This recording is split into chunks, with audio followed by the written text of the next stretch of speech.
My name is Amy. My student number is 1. The title is What Makes the World Real? I'm a freshman at NCUE. I need to start by telling you a little bit about my social life, which I know may not seem relevant, but it is. When people meet me at parties and they find out that I'm an English professor who specializes in language, they generally have one of two reactions. One set of people look frightened. They often say something like, "Oh, I'd better be careful what I say. I'm sure you'll hear every mistake I make." And then they stop talking. And they wait for me to go away and talk to someone else. The other set of people, their eyes light up and they say, "You are just the person I want to talk to." And then they tell me about whatever it is they think is going wrong with the English language. A couple of weeks ago, I was at a dinner party and a man to my right started telling me about all the ways that the internet is degrading the English language. He brought up Facebook and he said, "To defriend? I mean, is that even a real word?" I want to pose on that question. What makes the word real? My dinner companion and I both know what the verb defriend means.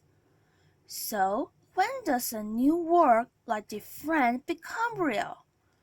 Who has the authority to make those kinds of official decisions about words, anyway?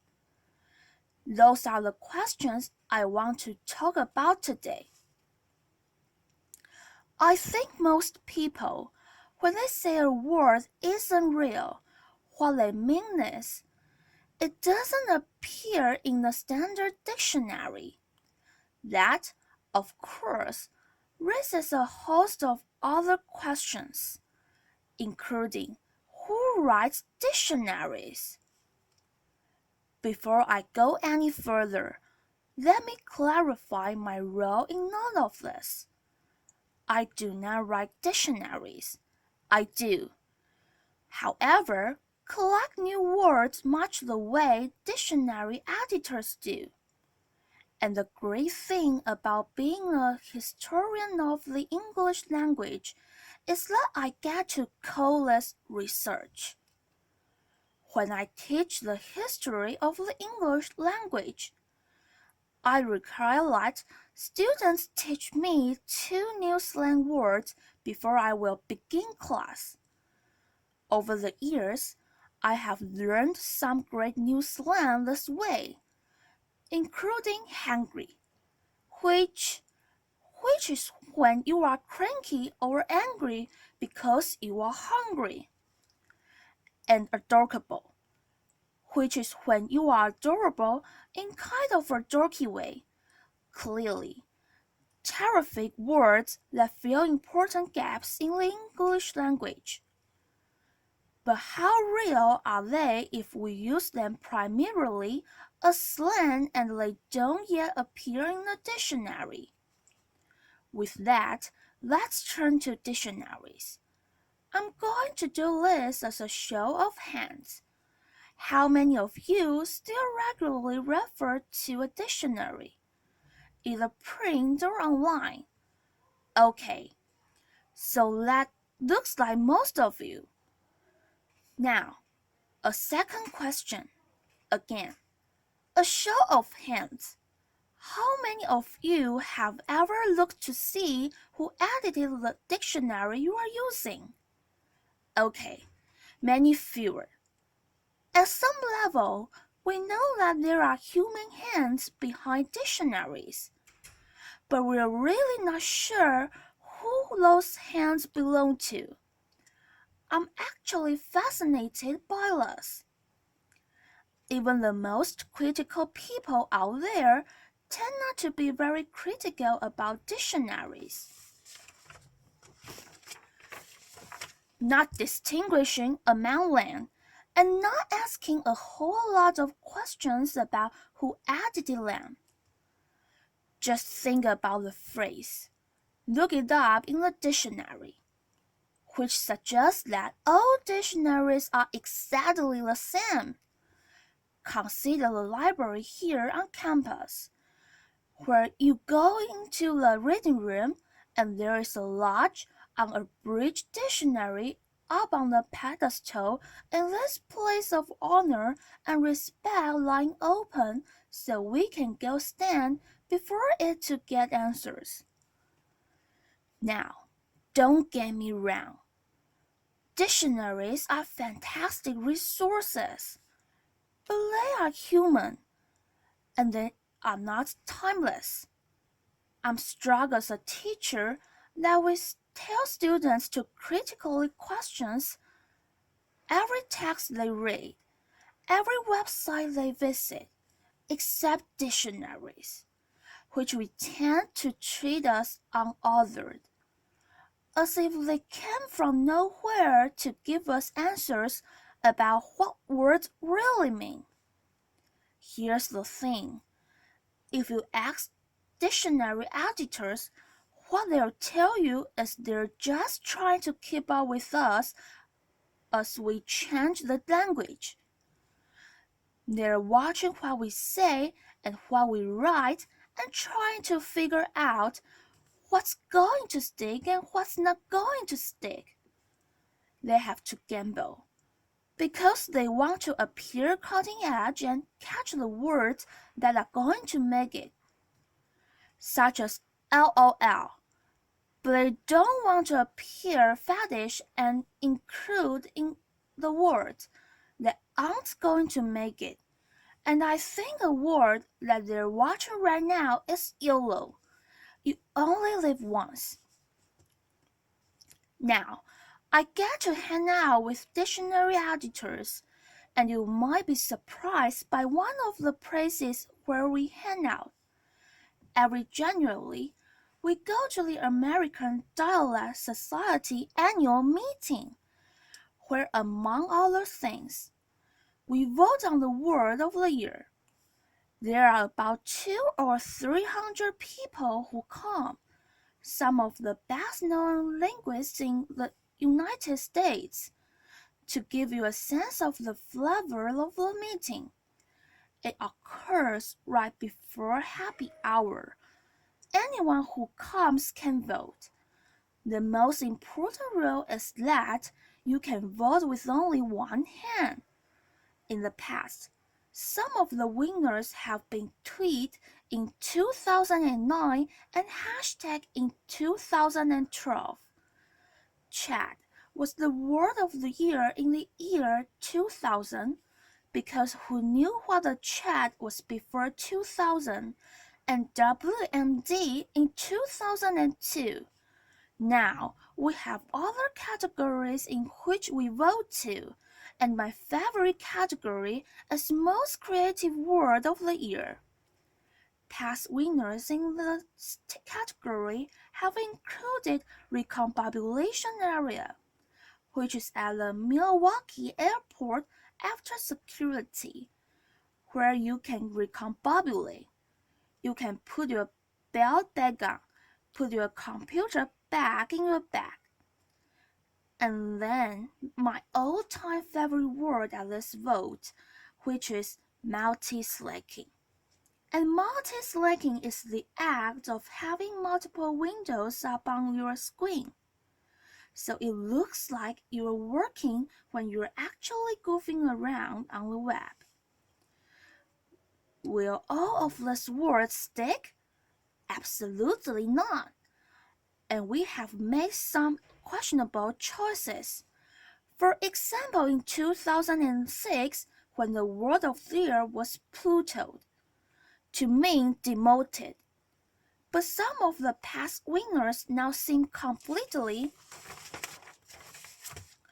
unremarkable, such as app, and E as a prefix, and Google as a verb. Now, a few weeks before our vote, Lake Superior State University issues its list of banished words of the year. What is striking about this is that there's actually often quite a lot of overlap between their list and the list that we are considering for words of the year. And this is because we're noticing the same thing. We're noticing words that are coming into prominence. It's really a question of attitude. Are you bothered by language fads and language change? Or do you find it fun, interesting, something worthy of study as part of a living language? The list by Lake Superior State University continues a very long tradition in English of complaints about new words. So here is Dean Henry Alford in 1875, who was very concerned that desirability is really a terrible word. In 1760, Benjamin Franklin wrote a letter to David Hume, giving up the word colonized as bad. Over the years, we've also seen worries about new pronunciations. Here is Samuel Rogers in 1855, who is concerned about some fashionable pronunciation that he finds offensive. He says, as if contemplate were not bad enough, balcony makes me sick. The word is borrowed in from Italian and it was pronounced balcony. These complaints now strike us as quaint, if not downright adorable. But here's the thing, we still get quite worked out about language change. I have an entire file in my office of newspaper articles which express concern about illegitimate words that we should not have been included in the dictionary, including LOL.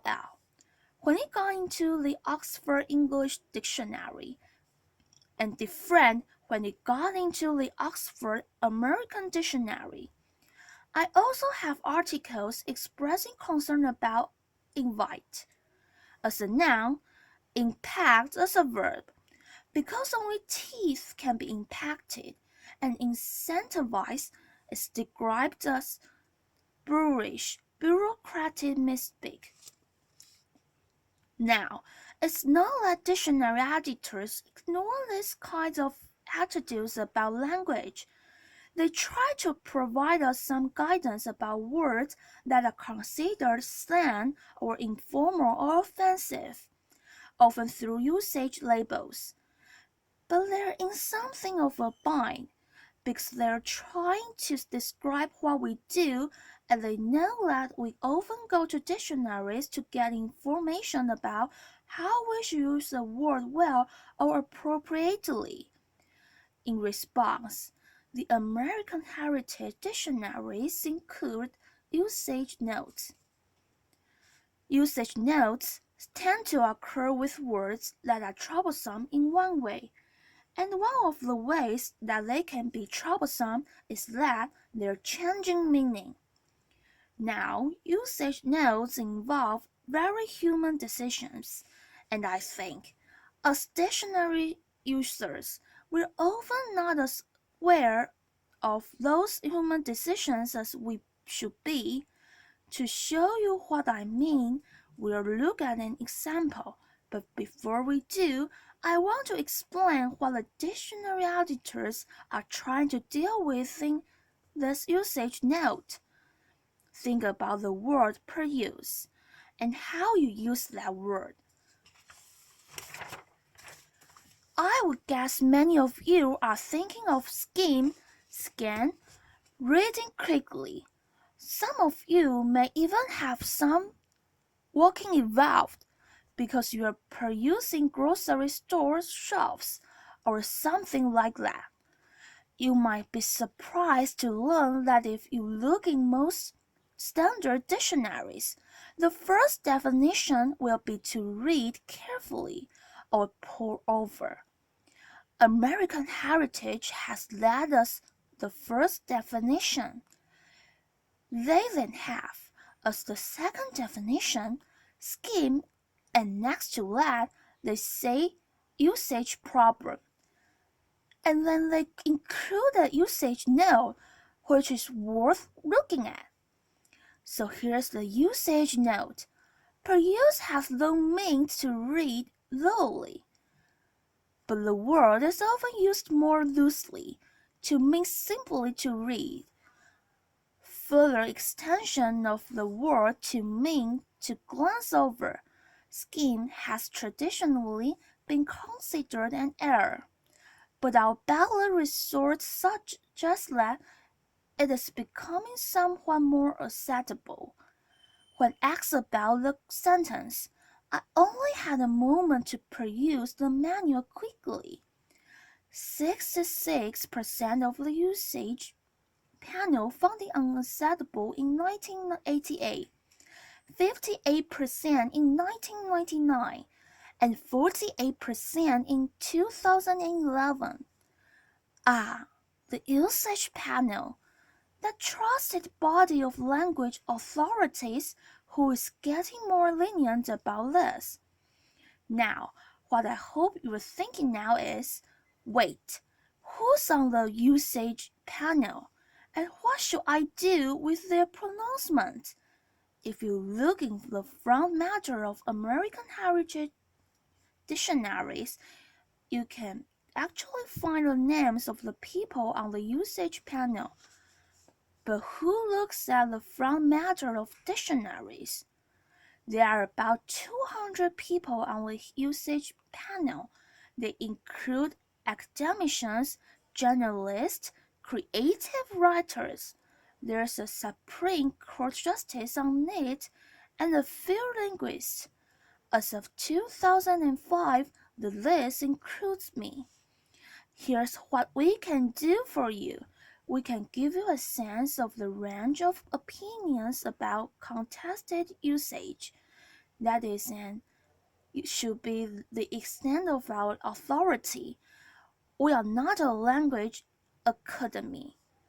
About once a year, I get a ballot that asks me about whether new uses, new pronunciations, new meanings are acceptable. Now here's what I do to fill out the ballot.